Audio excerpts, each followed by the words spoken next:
ভালো থেকো প্রিয়তমা। নিয়তি হয়তো আমাদের আলাদা করে দিল, কিন্তু ভালোবাসা কখনো আলাদা হবে না। লাল বেনারসি পরে আমার বাড়িতে আসার কথা ছিল, কিন্তু আজ তুমি ফিরলে সাদা কাফনে। এটি হবু স্ত্রীকে সড়ক দুর্ঘটনায় হারানো এক স্বামীর ফেসবুক স্ট্যাটাস। সামাজিক যোগাযোগ মাধ্যম জুড়ে এখন কেবল কান্না।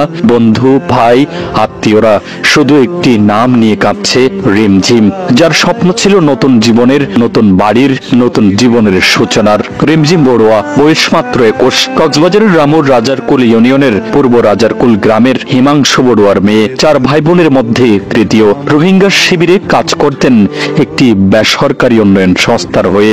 আগামী 6 জুলাই চট্টগ্রামের পটিয়ার সানি বড়ুয়া উৎপলের সঙ্গে তার বিয়ে ঠিক হয়েছিল। সেই বিয়ের প্রস্তুতির অংশ হিসেবেই শনিবার সকালে চট্টগ্রাম যাচ্ছিলেন পরিবার নিয়ে। উদ্দেশ্য বিয়ের বাজার। কিন্তু রামুর রশিদনগর এলাকায় পৌঁছার আগেই ঘটে সেই মর্মান্তিক দুর্ঘটনা। কক্সবাজারগামী কাভার্ড ভ্যানের সঙ্গে বাসের মুখোমুখি সংঘর্ষে রিমঝিম সহ প্রাণ হারান আরো 2 জন, হাবিবুল্লাহ এবং তার শিশু ছেলে রিয়াদ।